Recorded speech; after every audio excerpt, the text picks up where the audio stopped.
Okay, magandang gabi Pilipinas. Andito naman na naman po ang kapatiran para sa bayan.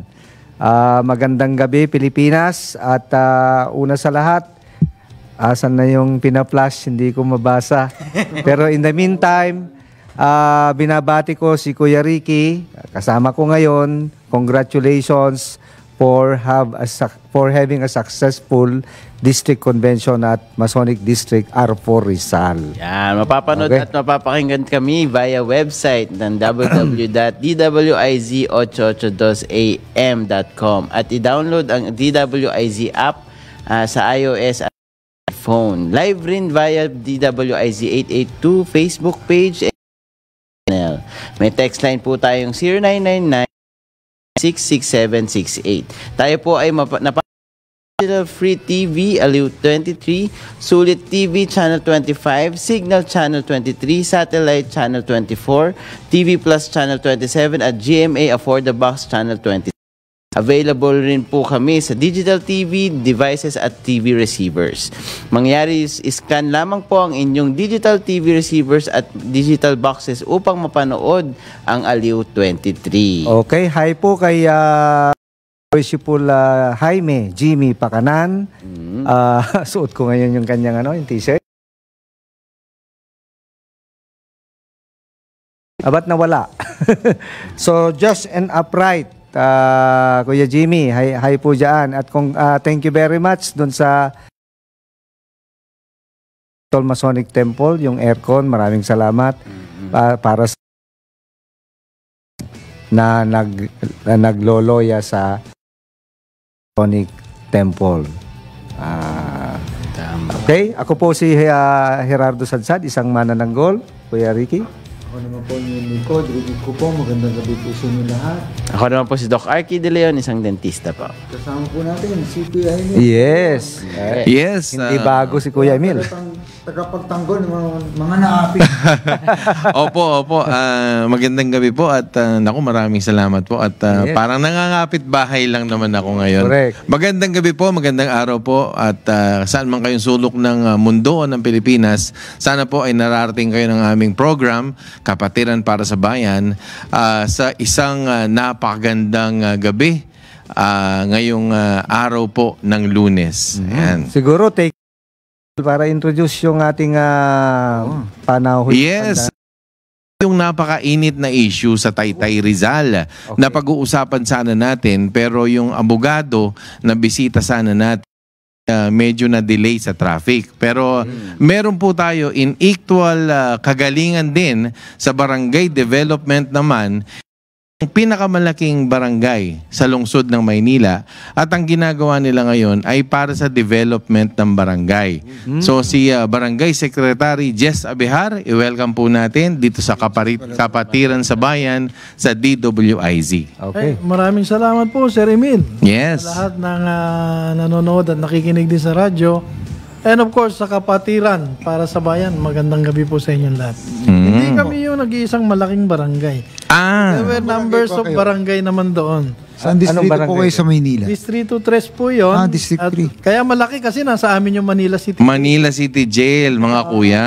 Kaya nasa amin yung mga nakadetain. Oh. Kagad na. Santa Cruz yun, di ba? Yeah.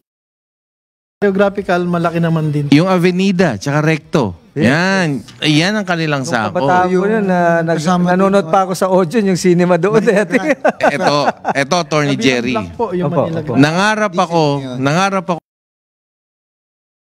gawa ng diploma dun eh. Patay tayo dyan. Rector. Medyo mahal lang nun. Medyo mahal lang nun. Yung UNOR nandun, University of Recto. Sabi ko graduate dun. Yata ako graduate. Andun pa rin yung ICTAN pero luma na eh. Yes. Ma-master of degree sana ako dun sa Yes. So, Doctorate mo na. Pigil ka pa. Opo, napakalaki po ng kanilang distrito. Particular yung barangay na yon, napaka-dense ng population. And yet, ang ganda ng mga development na nakita ko sa kanilang barangay, So, yes. So, meron silang mga development na ginagawa ron na gustong i-share sa atin ni Barangay Secretary. Particular sa agrikultura sa barangay. Di ba food security, di ba? Ang ating issue ngayon.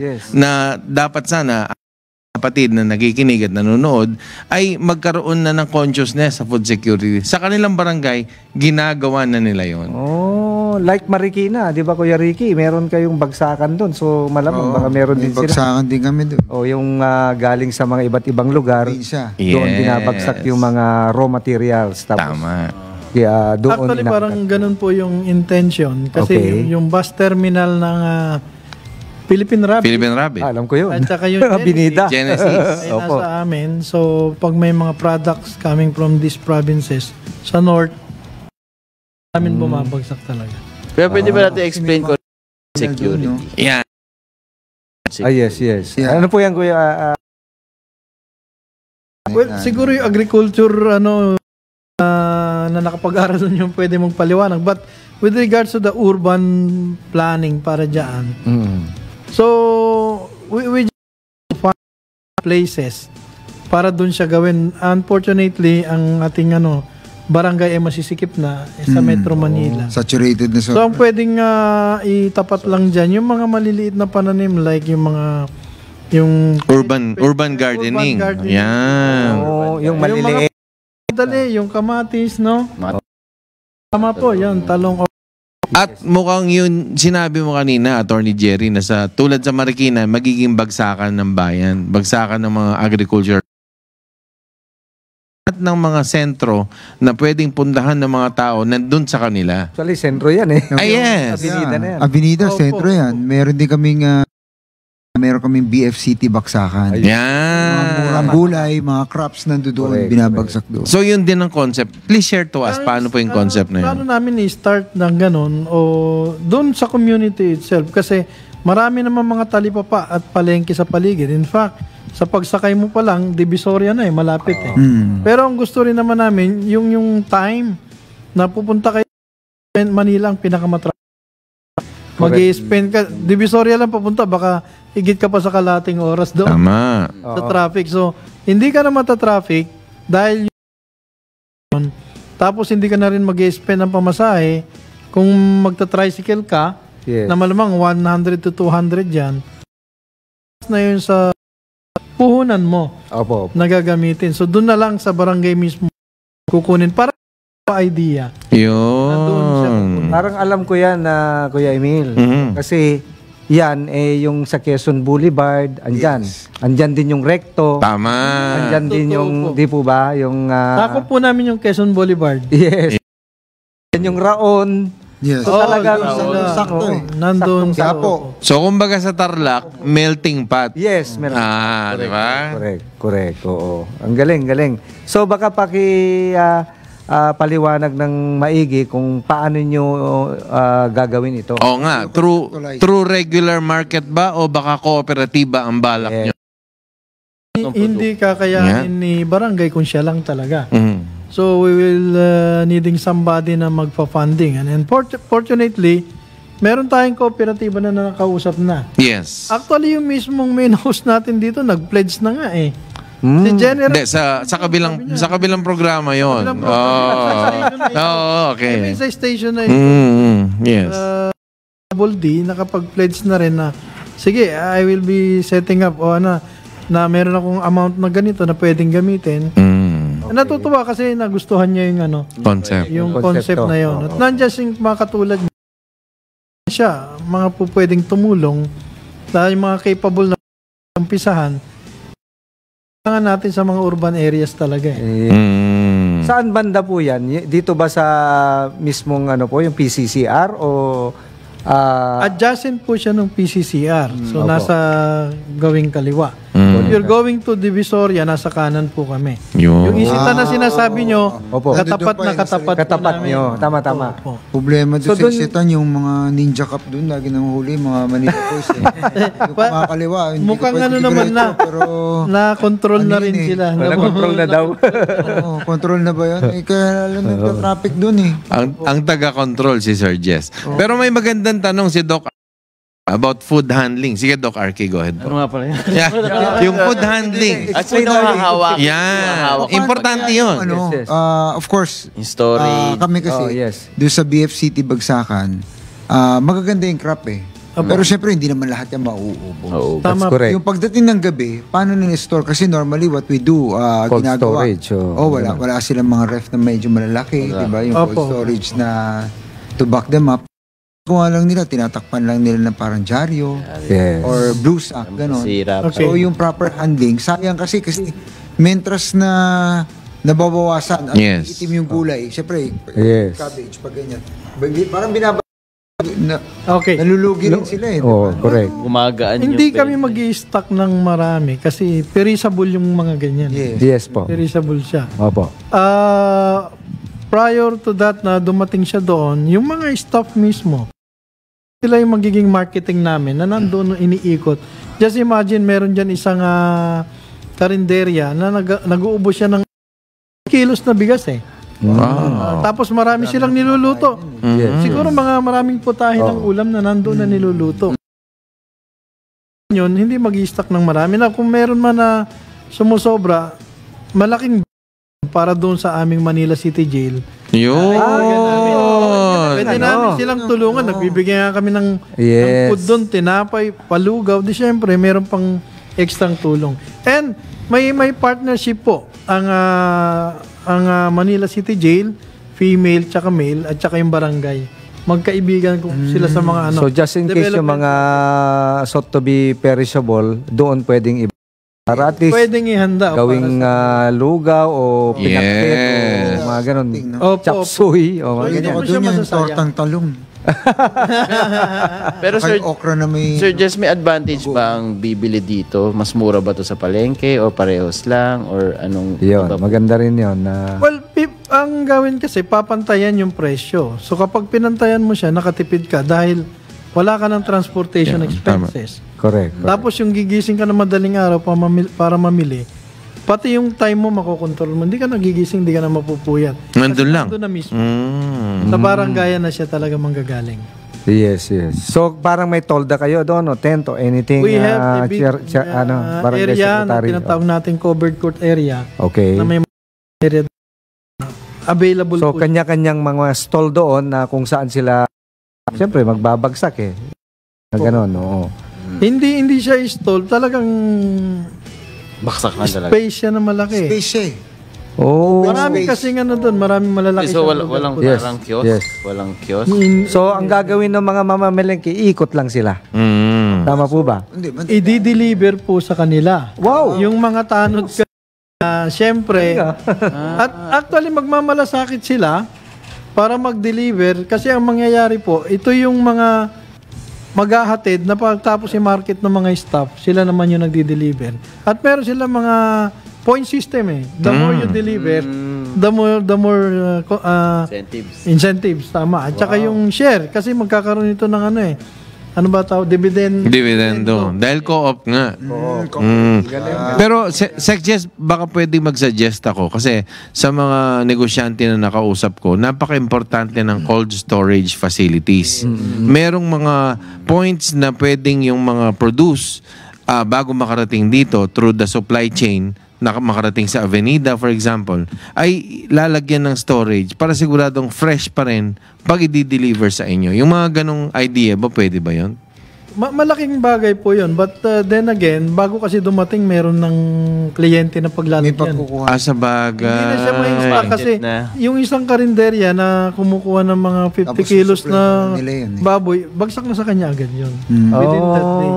Hindi na siya pagtatagal. So bihira ang perishable nyo. Opo. Kasi magiging Very problema mo minimal siya. lumalabas. So, So, in a way, Sir Jess, ginagamit nyo na rin yung mga online na platform. Kasi, syempre, paano mo maibabagsak yun? Di, Eventually, Oo. sa barangay, kasi sa bagay ang barangay kasi madali naman siyang lakbayin. Yes po, yes po. Ilang hakbang alam niya yung ikot makikita. eh. Correct, correct. Opo, Oo. opo. Pero siyempre, palagay ko naman, padadaanin na rin yung ganyan. Pati Gcash. Maganda pong suggestion yun. Yes, yes. Pwede Di po ba? natin gamitin. No? Meron po ba pwede. kayong parang exclusivity na parang yung taga-barangay lang yung pwedeng bumili o yung... hindi, kahit sino yun. Kahit sino. Kung basta may natitira pa silang crop, The good thing nadaan mo, is, pwede. yung chairman ko po ang zone chairman. Zone chairman may composed of 5 barangays Wow. na kapitbahay namin. Yeah. Kung hindi nila magagawa, tatanggapin namin sila, ikikater din namin. So walang walang ano. At i-adapt din namin sila na baka may pangangailangan kayo, dito nyo na sa amin kunin. Yes, yes. Pwede. Walang tapon. Walang lalabas. Opo, Walang kasi lalabas, oo. kapag sila yung mag-i-start, yung kanilang population kaunti. Siguro, Sir Jess, ang challenge nyo yan, pag dumami. Yan ang problema nyo. Oo. Paano nyo susolusyonan yon? Paano nyo Gandang tanong yun. cope, di ba, Kuya Emil? But Opo. when we conduct a study, there's always a limitation eh. Kung may limitation doon yon, tatanggapin natin na hanggang doon lang. Hindi natin siya, ito dumadami, atin na to, hindi. May mamamatay naman yung ibang negosyante. So, hindi niya okay. pwedeng anuhin. Hanggang doon lang, kung ito yung papaikutin mo, ito lang siguro. Pero kung tama kayo na merong ganun, bakit hindi? We will accept the challenge. Pero do you encourage yung, kunyari, like dito, medyo saturated na yung lugar natin. Kanina nabanggit nyo, pwede tayo magtanim ng paunti-unti. Actually, maraming gumagawa nun eh. Yung iba nga parang aquaculture. Bahay, yung tubig, yung garapon, nilalagyan ng mga crops tumutubo eh. Do you encourage that also in your barangay? Actually, nakaplano na kaming gawin doon. Unfortunately, we had 2 fire incident na nangyari. Okay. Nasunog yung area na gagamitan. So, nawala yung gagawin sana na garden na area doon. Natambak yung mga motor. Tapos, ano nga, we need to deal this calamity na dumating sa amin. Yun, isa pa yun. At saka yung pag may garden ka na nasa baba, dumating yung habagat at ulan, babahain yung garden eh. So we're planning area na yung mga, alam nyo yung ano, yung mga drum na kulay blue. Yes, yes. Yung Ganun siya. Lalagyan lang ng anong ganito. Yes, yes. May Nakaangat, elevated siya. May stand lang. Opo. Pwede yun. You have to be ingenious kasi. Pwede batasan sa gilid para nakatagilid yung Pwede. Tama. Pwede. Kailangan lang maging maparaan para ate na lang. Napansin ko rin ang daming Pero yung, kunyari, ako, household, gusto ko, nakatira ako, karamihan dyan, nakatira sa building eh. May, do you give, yung mga binhi, mga seeds, gano'n, to, Hindi para pa kasi itong area natin, this is actually considered as ISF pa rin, Informal Settlers Family pa rin sila. So hindi sa pag pa lang ng bahay nila, wala nang development plan na Correct. ginawa. So we have to deal with yung present na lang na gano'n. Nakuha niya na rin po sa mismong siyempre sa gobyerno ng Manila, si Mayor, for example, kung naisabi niyo na po ba ito? Para kahit papano, siyempre may paalam tayo sa ina ng Maynila. Naku, kami po ay inuutusan. We are being mandated by the DILG to conduct programs. Minsan nga isipin mo, bakit kailangan dito sa urban gawin yan? May mandato na kailangan lang naming sundin. Kaya susunod kami. So may plataforma. Yes. Guidelines In fairness with the DILG, meron po sila. In fact, we need to make a regular reporting. Tinayo nyo na ba yan? Meron po. So si Secretary Benhar Abalos may consent about this Dapat program. nandito si Kuya Sherwin eh. Anak niya ba si Sherwin? Hindi po. Abalos ba yun? Na Pamangkin. Pamilyar ako sa pangalan niya. Kasamahan po namin dito yun. Ay, Wala ganun ba? lang ngayon eh. Naku, Si sana attorney. kilala natin. Sayang. Sabihin, magaling yung tsuhin niya pa. Pero maganda rin politiko sa inyo. Galing po siya. Kapitan siya ng Maynila dati. Magano ka muna. Opo. Time check. Pag-usapan natin yung politika. Okay po. 7:19 ng gabi, magbabalik po ang kapatiran para sa bayan. Martin. Yung sa Ano yun? Pasada. Sa Pasang Mazda. Pasang Mazda. Parang barangay I don't niya sa think Manila sa amin, hindi siya sa amin. Ang isang dun, yung Pedjo Dap dati. Pedjo. Yung Maranan. Si Maranan. Yun ang malakas na Si Zeni. Opo. Kasi ni Maranan. Balikan ko lang po. Kaya na-create siya kasi yung mga barangay is deprived sa mga honorarium. You won't believe somebody just received 6,000 naman. A month. 9,000 naman. Na, ang layo nun. Ang minimum nga natin, Oo, 15 plus. Di ba, 18 na ata. 18 na. 18. So, kaya naisip natin, para madagdagan yung kanilang income. Masipag rin lang kayo, mga nakikipagchismisan kayo sa mga kabarangay natin. Gamitin natin. Nag-iikot ka rin naman. Ito yung produkto. Tapos kayo mga tanod na paikot-ikot, Dami alamin parang nyo yung marites. kung saan nyo i-deliver nyo. Ay nako, nasa barangay po nang gagaling. Gusto nyo malaman, pati yung tatakbo mayor, nandun Sa sa barangay. baba. Sa barangay, oo. So, anong incentives po nakukuha ng mga barangay tanod or mga staff po? Point system po. Points. Oh. Gagawin po natin silang point system Oh. para mas sisipagan din nila. Okay, okay. Okay. So hindi na yung marites na ano lang yung mangyayari kapag nakikipag-usap ka. Yung minamarites mo yung produkto na Mas maganda pa yun, no? Mahirap kasi baka pag-awayin pag walang point system. Pag hindi maganda yung sistema, baka there's always a competition po kasi, no? Basta't At ang least magandang constructive ang competition. Yan, competition. yung po. Constructive na Oo. talagang para kumita. Pero paano po bang division of workload between do sa kooperatiba at saka ng barangay? Ano yung hinahandle ng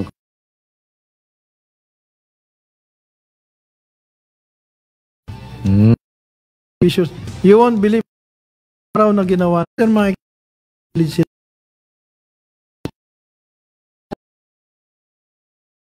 yun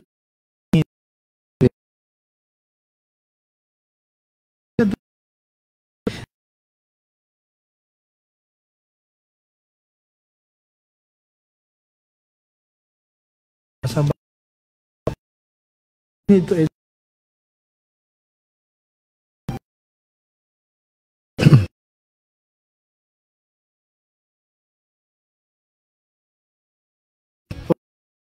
Kami mandato. So we do that also.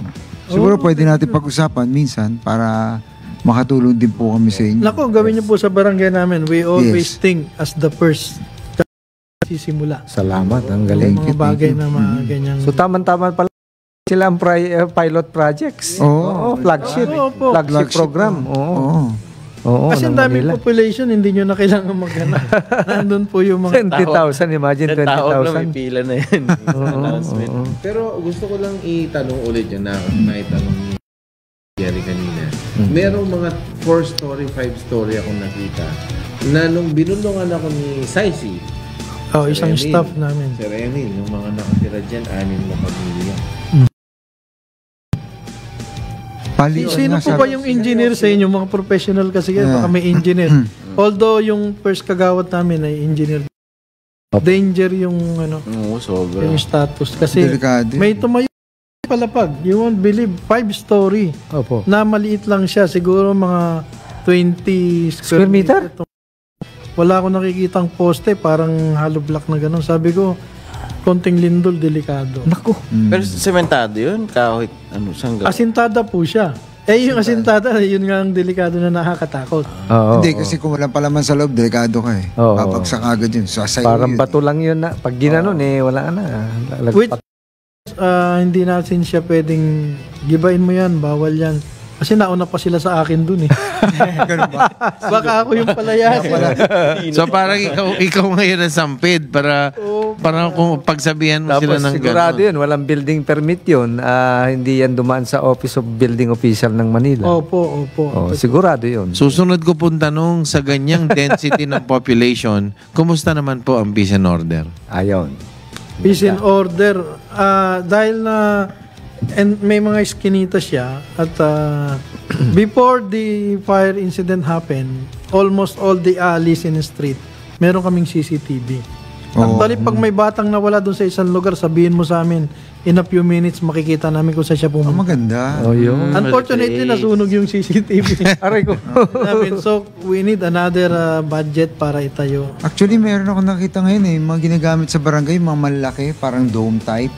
Pagka si Kapitan, maririnig mo yung sa tricycle driver, pwede niya sigawan Oh, tabi mo yung tricycle mo. Yung parang Kakaan yung dome kotse. type. May intercom. May Oo, PA di ba? system kami. May mega Pag po. nakita niya, Makikita mo, o sa may kanto, speaker tanggalin mo na yung motor mo. Oo, Meron maririnig kami ganun. Nasunog lang din po talaga. Alam niyo na yung pwede natin itulong. Parang sa amin yan, meron sa barangay 197, may ganun kami. Na, tapos may dome na ganyan. Tapos yung kotse mo, nakapark pa, alisin mo na dyan, alas 7 na, ganun. Ang kulit no? Kung tingin barangay, pag na-maximize mo yung budget, Opo. masyadong malaki kasing issue ng budget sa barangayan eh. Pag na-maximize mo, may di-deliver yung kailangan po. At natutuwa ako sa chairman ko, hindi lang yun eh. Mayaman yung chairman Gakula, sir. Mayaman kasi si sir, contractor siya eh. Okay. Kaya anumang income niya na itutulong niya rin sa Actually, meron pang isa pwede ibaba doon sa barangay, yung sa kanila. Yung kay Senator Lina. Yes. Na 1,000 days. Alam mo yun, di ba? Yung First 1,000 days. First 1,000 days. May batas na dyan eh. Nabuntis Actually, boom. 2,000 yan. Alagaan mo na yung 2 years old. Yes. mami, di ba? Bibigyan mo ng proper nutrition. Ibinababa sa barangay yung mga dapat na vitamins, gatas, and everything. Tama. So, minomonitor proper nutrition kasi doon daw nagmo-mold yung bata. Formative years First niya. one. Informative gumanda. Sa ano yan? Sa Manila Hotel ginanap. Oo. Actually, alam ko, binababa niya sa Manila eh. Bago lang. Magkasama kami ni Kuya Ricky doon. Pwede namin, isang beses. Nag-guest pa siya. Nako, tulungan. Maganda yun kasi alam mo, dapat doon tutok eh. Kasi minsan minsan sasabihin nila wala silang pamasahe para pumuntang barangay. Tama. Pag kayo, nakikita kayo doon sa mga tao, Yes. ma-encourage nyo yung mga magulang na during the child development, makikita mo. Maganda po yun. May Pero consciousness na rin. 1,000 days. Oo. Consistent yun. Proper nutrition. Total, meron naman na silang ALS, edi ipa-partner na lang doon. For ang education. yung foundation Tuloy-tuloy nila, na. Tuloy-tuloy. they found out that Consciousness. yung mga bata ngayon kulang sa nutrisyon, kaya minsan kahit na tinuturuan mo na sa school, hindi pumapasok. Hindi na. Lutang Mabilis pa yung din. absorption Lutang pa rin. Oo, wala. capacity. Oo. May program kami, first 1,000 days dun sa Di ba? pagka buntis, so 9 months plus 2 years. Cash of first Oh. 1,000 days. Hanggang 2 years old, aalagaan yung bata. Ganun nga din yung Problema, yung mga magulang, minsan tamad no? priority nila yung gatas na formula. Ay, yung sa baka. Ayaw lang mga ganun. mag-breastfeed. Yun yung nagiging problema namin sa ganun. Hindi, pero ngayon marami na libre. Minsan sa hospital may nagbebenta ng breast. Oh. Pero marami rin, depende lang siguro eh. Mm. So, ibig sabihin, maituro yung programa. Meron ding mga laga kami. No. Para... Baka ibang mami alagaan. Oo. Hindi, ibig sabihin, Single mom yata yun sa'yo. Kuya Emily. Oo, sige. Gusto ko rin po yung, tulungan niyo po kami kasi Opo. merong product naman na, ako talaga yung linkages eh. May mga technology. Kasi number 1 sa education, hindi po Amerikano.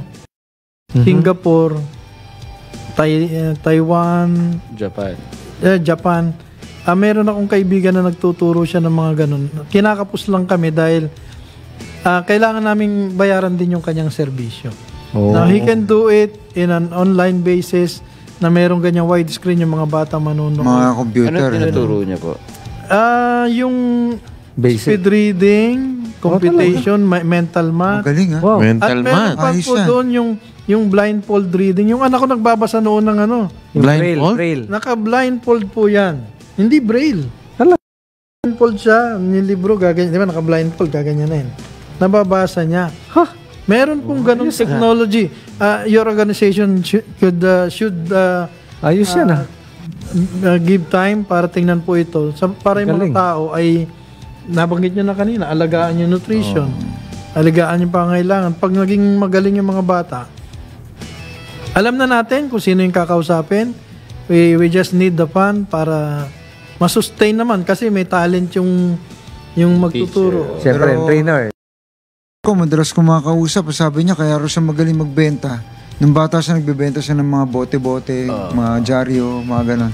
Ginugulangan daw siya sa Kaya pinag-aralan niya maigi. Oo, pinag-aralan niya. Nagkwenta, marunong magkwenta. Okay, time check muna po. 7:45 ng gabi, magbabalik po ang Kapatiran para sa Bayan. Nagbabalik po ang kapatiran para sa bayan na andito pa rin po kami. Si Kuya Aiki, Kuya Emil, Kuya Ricky, and Kuya Jerry. And of course, ang ating guest, Barangay Secretary Sir Jess. Babatiin ko yung ating District Deputy Grandmaster, si Boy Osaita ng R4 Batangas. Wow. Okay. Kailangan nyo ng itlog, puntahan nyo siya. Ay, Pwede sa ayan. amin. Pwede sa Pwede sa inyo, Pwede no? ibagsak Ayun, doon. pwede palang Sige, ibagsak sasabihin namin doon. Pwede. Kuya Ano Boy, bang nutrition ng itlog, pare? Yun. Protina yun. Oh, protein. Protein na ba yun? Everything. Pati Yung taho, Lahat na nang galing sa itlog may protein. Parang, buti na lang. Sagka kami, Nutrition na to, kompleto talaga naglalagay. Doktor, para hindi ako mademanda. Protein eh. highest in protein. Ang lahat na galing sa itlog. Tama. Kuya Jess, may suggestion lang ako kasi may NGO rin ako, naging presidente rin ako mga tinry namin kasi mga dentista, nagtuturo kami sa mga classroom. Turo mo na sila. Puro kami kami about ginagawa mo eh. turo oral health per classroom. Problema, bago namin makompleto yung buong school, abuti kami ng gano'ng katagal. Hindi siya sustainable. Matatapos ng school year. Tapos nung nagtuturo ako sa estudyante, biglang nagre-react yung teacher. Sabi ng teacher, mali, naisip ko, mali pala yung tinuturuan ko. Ang dapat tinuturuan ko yun. Yung teacher. Tapos si teacher na ang magtuturo sa estudyante. Pwede. Pa ako yung ganun, within 1 hour, Tapos naturuan namin 1,600 na estudyante. Ang maganda pa doon, yung teacher, alam niya ang bokabularyo nung grade. Ako, na professional, hindi ko alam kung ano yung... Mahirap eh. Oo. Mamaya, sabi ako na ugat ng ngipin. Hindi pa pala alam ng bata yung ugat ng ngipin. Yes. So, alam ng bata. So, bagay siya. Yung classroom man, Mong teacher na magaling, ang turuan niya is yung staff ng barangay. Mga trainers. Train the trainers, tapos Train sila the ang trainers. magtuturo sa bata. Tama. Kasi pag siya magtuturo sa bawat bata, mawawala yun. Mawawala. Yes. Mas effective, yung mas sustainable, pag yung mismong staff ng barangay ang tuturuan, tapos yung barangay ang magtuturo sa Kumbaga sa Kuya Emil is cascading na lang. Yeah. Cascading Marami na siya lang. mas sulit ang budget nyo, mas sulit ang mas effective. kasi yung approach niya, yung tuturuan yung matututo talaga. In fact, inadapt ito nung late mayor ng Bukawi. Bulacan. Ang ginawa niya, lahat ng staff niya, pina-undergo niya ng training. Yun. They become efficient Wow. sa operation. Kasi, nagiging significant lagi ang galaw, yun yung nangyayari. Doon sa brain, mid-brain activation ang tawag doon. Para kahit wala na si teacher, andyan na yung staff. Matuturo. Parang kayo na po yan. Tama, Kayo na po ang... Parang kayo nagbababa ng Magaling yung mga staff, umalis sa barangay. Magkano sa ibang... Magpapabayad. Hindi naman siguro maubos lahat yan. Hindi naman maubos. Bago mo naging magaling yan, marami na turuan yan. Sir, may remedyo pa dyan, sir. Ang gagawin mo ngayon, gawan mo sila ng kontrata. Parang service obligation na sa loob ng 5 taon, Hindi ka pwede umalis. hindi ka pwedeng umalis. Reciprocity. Serve ka muna. May abogado rito. Ito mo ako, never ako mademanda. Kinumpleto talaga ni Kuya Ricky. At kung umalis man siya, may naturuan na siyang iba. Yes. Tuloy-tuloy na yan. Mas sustainable Utang na yung loob ganun. siya doon. Correct. Pero pag sa estudyante, matatapos yan sa estudyante. Yeah. Wala naman tuturuan yun eh. Bata pa siya masyado Tatama rin para pa yung magturo. mag-toothbrush. Tama. Ang galing po, ang galing. Salamat po sa pagkakataon na nakasama ko kayo. Babaunin ko po yan. Baka ikaw na next time. Ay, hindi. Ay, mahirap. Hindi, yung chairman actually, kumpare ko siya, I will not do anything na magkaroon kami ng Hidwaan.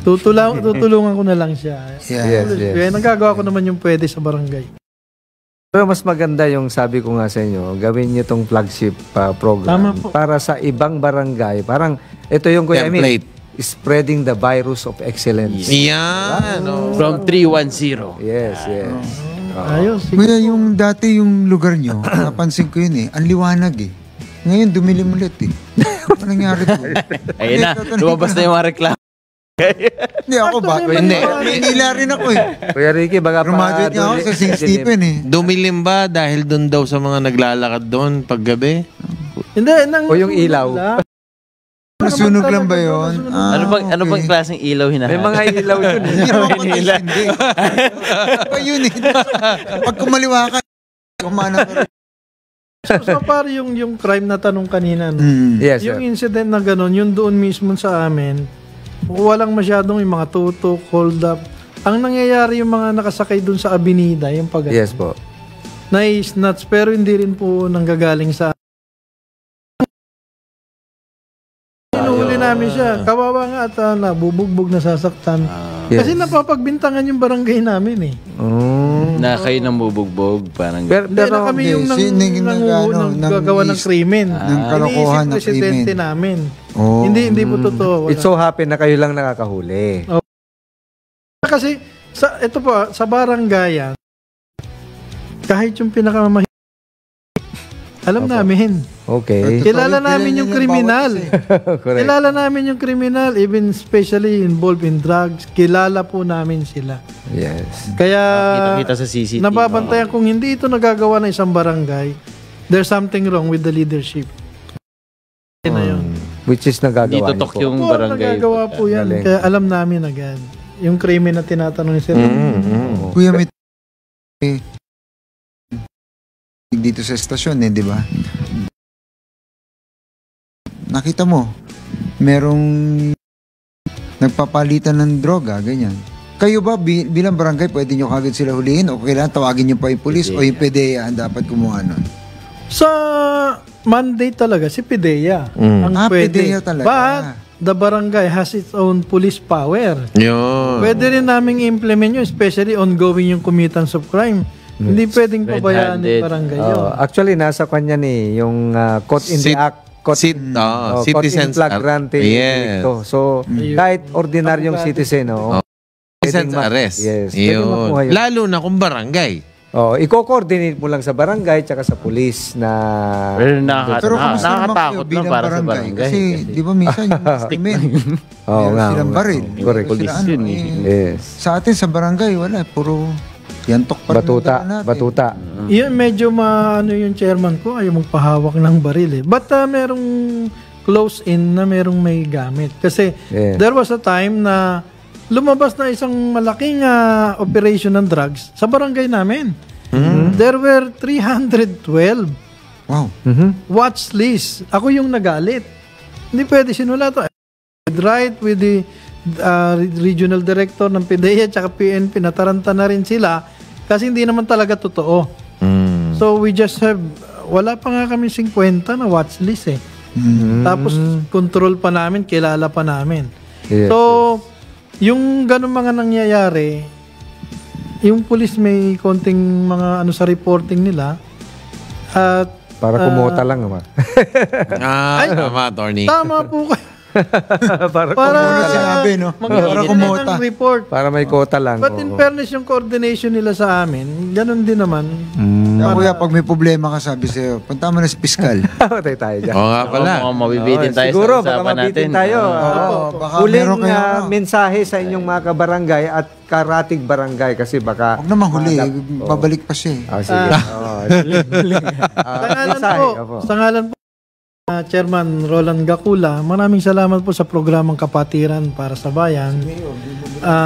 Mayor, dalawa kasi Delikado. baka sabihin sa akin may mga magtampo. senya sila ngayon na Anyway, nagpapasalamat po kami. Tama yung sabi ni Sir na hindi lang po ito yung huli, simula lamang po ito. We have Yes. this legal counsel, Yes. sa Doktor. health, sa business, marami po. Maraming salamat po sa pagkakataon sa inyo. Yun. Okay. Honor po na mag-guest po namin Baka kayo may dito. personal ka namang Baka hindi ka pa pasukin ni... Mrs. Ni Mrs. Si Ma'am Marian. Parang ganun. Sumaludo agad. Parang hina eh. Hindi, biglang sumaludo eh. Yung mga staff Viewing, ko. viewing. Staff. On duty siguro is Tech Engineer Aldrin Cruz, Giljon Reyes, Jem Barbon, Broadcast IT, JB Dominguez, Writers, Riz Calalata, Haya Lodivico, CA Jacqueline Santos. O bati, Kuya. Naku, maraming salamat po. Parang kapitbahay kong kababata ko, yung binati mo kanina, Doc, na Ay, naka-follow okay. sa atin. Wow. Yes, magandang gabi po, magandang araw sa inyong lahat. At maraming salamat at nangapit-bahay ako ngayon. Yes. Ayun. Congratulations din yung sa shrine na Club, Worshipful Brother Ibasco. Bukas po yung kanilang ceremonial. Ayun. Peral ba o ceremonial? Oo. Oh, ako pahabol ko rin pala yung taga Taytay Rizal, yung nagugutom po ngayon ng 200 pamilya Wow. dyan. Hindi po kami titigil, tutulungan namin yan. Yes. Yes. Oo, kaakibat nyo po ang kapatiran para sa bayan dyan. So, next program po ay Kuya Ricky. Pangga Nika, kasama si Pangga Nika Abaw. Magbabalik po ang kapatiran para sa bayan. Maraming salamat po. To God be the glory.